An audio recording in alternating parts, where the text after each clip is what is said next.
께서 여러분과 함께 또한 사시의 영과 함께 루카가 전한 거룩한 복음입니다. 그때 많은 군중이 예수님과 함께 길을 가는데 예수님께서 그들에게 돌아서서 이르셨다. 누구든지 나에게 오면서 자기 아버지와 어머니, 아내와 자녀, 형제와 자매, 심지어 자기 목숨까지 미워하지 않으면 내 제자가 될 수 없다. 누구든지 제 십자가를 짊어지고 내 뒤를 따라오지 않는 사람은 내 제자가 될 수 없다. 너희 가운데 누가 탑을 세우려고 하면 공사를 마칠 만한 경비가 있는지 먼저 앉아서 계산해 보지 않느냐.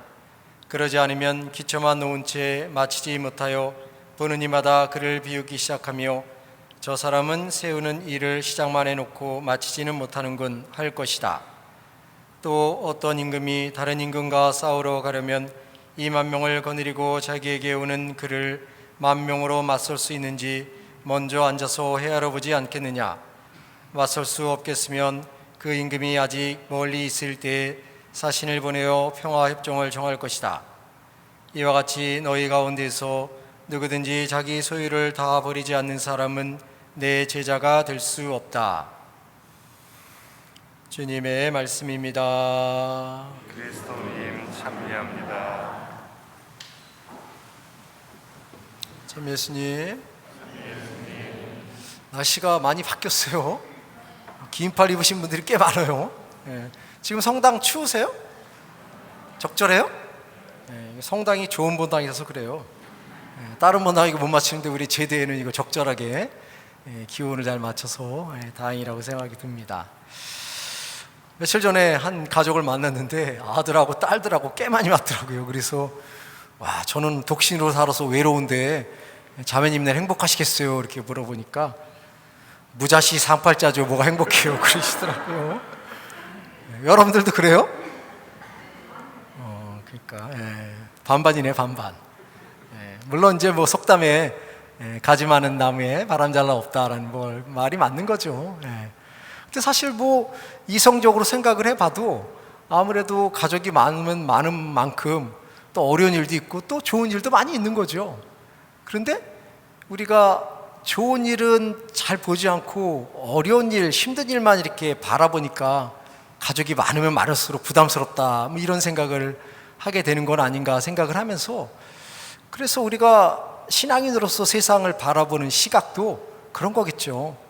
세상 사람들은 다 어두운 면을 많이 바라본다고 한다면 우리 신앙인들은 긍정적인 곳, 좋은 곳을 이렇게 바라보는 그런 시각, 그게 바로 예수님을 따르는 데 우리 삶을 조금 더 풍요롭게 만들 수 있는 자세가 아닌가 하는 생각을 하게 되지요. 오늘 복음에서도 예수님이 누구든지 제 십자가를 짊어지고 내 뒤를 따라오지 않는 사람은 제자가 될 수 없다라고 말씀을 하십니다. 결국 예수님의 제자가 되기 위해서는 자기 십자가를 짊어지고 따라야 된다라고 예수님께서 말씀하고 계십니다. 하지만 우리 모두에게 있어서 십자가라는 것은 늘 불편하고 부담스럽고 가능하면 제거했으면 좋겠다는 생각을 갖게 하는 물건이지요. 그래서 실제로 성당에 오시는 예비신자들 뿐만 아니라 많은 신자들이 세상에서의 어려움들을 예수님을 통해서 극복하고자 하는 원의들이 굉장히 강한 거죠. 그래서 성당에 와서 예수님께 기도하면 예수님이 내 무거운 십자가를 제거해 주시고 내 삶을 편안하고 안락하게 만들어 주실 것이다 라는 생각에 사로잡히는 경우가 많이 있습니다. 물론 우리의 뜻대로 그렇게 되면 참 좋지만 예수님은 근본적으로 당신의 정체성을 십자가에서 드러내고 계시죠. 그래서 편안한 삶을 추구한다면 천주교로 올 것이 아니라 불교로 가야 돼요. 불교. 왜냐하면 불교 가보면 부처님의 얼굴이 얼마나 온화하고 편안합니까? 그래서 이런 모습으로 있어가지고 돈 필요하니? 이렇게 물어보잖아요. 그래서 우리가 예수님을 따라가는 삶의 여정은 그렇게 쉽지는 않습니다. 하지만 그 어려운 여정이 어려움으로 끝나는 것이 아니라 그 어려움 속에서도 우리를 새로운 차원으로 승화시키는 또 다른 아름다움을 발견하는 것도 굉장히 중요하죠. 그래서 도전하지 않는 데는 실패하지 않는다는 말이 있죠. 당연히 도전하지 않으니까 실패할 것도 없고 어려울 것도 없고 고통스러울 것도 없겠죠. 하지만 이미 그 자체가 실패한 것이다라는 말이 있는 것처럼 우리 삶에는 굴곡이 있습니다. 하지만 그 굴곡을 어떻게 잘 받아들이고 수용하느냐에 따라서 우리의 삶이 달라지겠죠. 아무것도 하지 않으면 아무것도 하지 않는, 어찌 보면 본능적인 삶의 차원으로 머물겠지만 무언가를 찾고 도전하다 보면 어려움이 당연히 있겠죠. 하지만 그 어려움 속에서도 그것을 극복해 나가는 성취감도 느낄 수 있고 그것을 견딜 수 있다는 어떤 희망을 발견할 수 있고 어려움 속에서도 좌절하지 않는다는 그러한 가치들을 우리가 몸소 체험할 수 있다면 그것을 통해서 우리의 삶이 더 풍요로워지는 것이 아닌가 하는 생각을 합니다.